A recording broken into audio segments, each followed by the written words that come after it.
Et voici la vidéo règle de Pengoloo, un petit jeu de mémoire et de hasard pour 2 à 4 joueurs à partir de 4 ans. C'est un jeu de Thierry Desnoilles, édité par Blue Orange.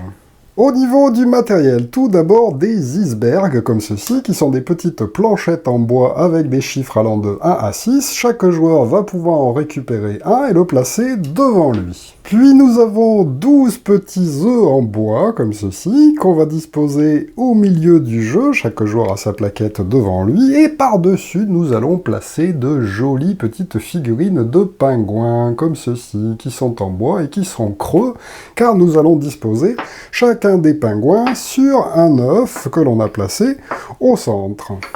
Ceci étant fait, nous allons bien mélanger tous les pingouins de façon à ce que les joueurs ne se rappellent plus quels sont les œufs qui sont cachés sous chacun d'entre eux.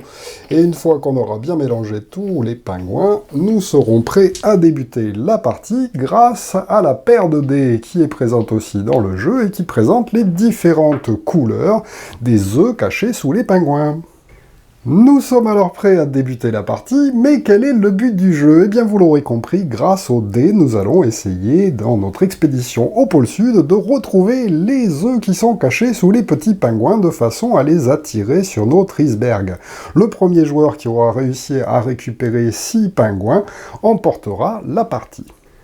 Pour débuter, on va donc donner les dés au joueur le plus jeune autour de la table, et ensuite les joueurs joueront à tour de rôle dans le sens des aiguilles d'une montre pendant toute la durée de la partie.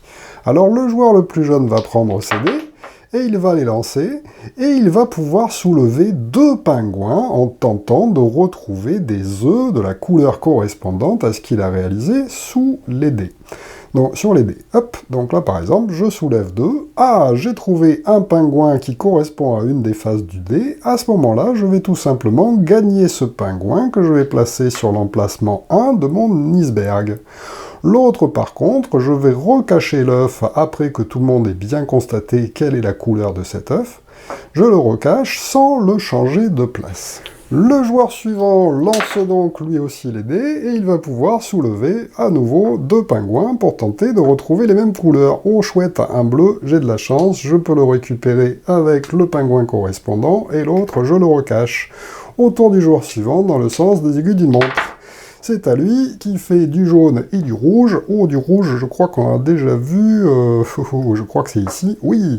Et le jaune, je ne sais pas. Hop. Ah, 2 rouges. Là, par contre, comme j'ai fait une seule face du dé en rouge, je ne peux récupérer qu'un seul des 2 pingouins en rouge. Et l'autre, je le laisse à sa place. Si par contre j'avais fait rouge-rouge et que j'avais trouvé les 2 pingouins, j'aurais récupéré les 2 pingouins à la fois. Alors, que se passe-t-il quand un joueur parvient à récupérer 2 pingouins à la fois? Donc, par exemple, si je fais ceci, eh bien, à ce moment-là, je gagne donc tout simplement les 2 pingouins, mais en plus de ça, je vais avoir le droit à un petit bonus. Comme j'ai bien joué et j'en ai trouvé 2, eh bien, j'ai le droit de rejouer immédiatement. Et à chaque fois que je réussirai à retrouver 2 pingouins à la fois pour les mettre sur mon iceberg, eh bien, j'aurai le droit de rejouer. Ici, imaginons que je décide de soulever celui-là et celui-là. Ah, j'ai un orange sur mon dé, donc je peux en récupérer un. Mais là, comme je récupérais qu'un seul pingouin sur les 2, eh bien, le tour passe au tour du joueur suivant. Alors, attention, lors du tour d'un joueur, celui-ci a aussi le droit de révéler des pingouins qui ont déjà été capturés par d'autres joueurs. Par contre, je ne peux pas leur voler.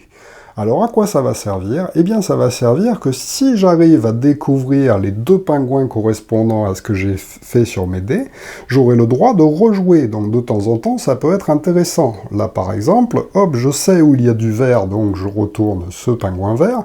Par contre, le orange, je ne sais pas où il y en a au milieu du jeu, mais par contre, je sais que ce joueur-là a récupéré un orange. Et bien à ce moment-là, j'ai le droit de révéler. Comme j'ai révélé 2 pingouins, celui-ci, comme il est au milieu du jeu, je le gagne et je le place sur mon iceberg. Et par contre, celui de l'adversaire, je le recache, mais comme j'ai réussi à trouver mes 2 dés lors de mon tour, eh bien j'ai le droit de rejouer. Donc ça peut être quand même assez intéressant de faire ceci. En revanche, je ne peux le faire que chez mes adversaires. Donc là, par exemple, je n'aurai pas le droit de soulever le mien, même si je sais que c'est du vert, je ne peux que soulever chez les adversaires. Donc imaginons, hop, je tente au milieu, et puis je retente au milieu. Comme le premier n'est pas bon, ce n'est pas la peine d'essayer d'en retourner un chez un autre joueur. Je n'aurai pas le droit de rejouer, car je n'aurai pas trouvé 2 pingouins. Donc là, je les recache, et comme j'ai perdu mon tour, on passe au tour du joueur suivant. Et la partie se poursuit ainsi à tour de rôle jusqu'à ce qu'un joueur parvienne à trouver son 6e et dernier pingouin à placer sur son iceberg. Si jamais par contre, eh bien, un joueur arrive à finir, donc imaginons par exemple ce soit à lui de jouer puis qu'il gagne les 2 derniers pingouins, comme il n'y a plus de pingouins au centre, c'est le joueur qui a le plus de pingouins sur son iceberg qui l'emporte. Si jamais il y a une égalité, comme ici, eh bien à ce moment-là, c'est le dernier joueur à avoir récupéré un pingouin qui emporte la partie. Alors, quand vous jouez à 4, la plupart du temps, vous finirez en vidant ce qui se trouve au milieu, et c'est le joueur qui a le plus de pingouins qui l'emportera. En revanche, si vous jouez à 3 ou à 2 joueurs, comme on utilise l'intégralité des pingouins, la plupart du temps, on finira en trouvant le 6e et dernier pingouin. Alors après plusieurs parties en mode facile, ou si vous jouez avec des enfants plus âgés, par exemple à partir de 6 ans, ou même entre adultes, pourquoi pas, à ce moment-là, vous aurez le droit de voler les pingouins appartenant aux autres joueurs. Donc hop, par exemple, hop, hop, là j'ai réussi à trouver du bleu chez toi, eh bien je te vole ton pingouin. Sauf que tout le monde sait que c'est du bleu ici, et donc lorsque quelqu'un fera un autre bleu, le joueur suivant, eh bien il pourra à nouveau piquer le pingouin. Donc en fait les pingouins vont souvent changer d'iceberg au fur et à mesure du jeu, et ça devient beaucoup plus tactique, car effectivement, on va pouvoir, comme ceci, tenter de récupérer chez les autres, et de temps en temps, quand même, tenter de récupérer au centre, sinon la partie ne prendra pas fin, donc voilà. Donc, et puis, bien sûr, on peut aussi mentir aux autres joueurs, leur donner des fausses informations pour les troubler, et rendre comme ceci le jeu encore plus sympathique pour les plus âgés.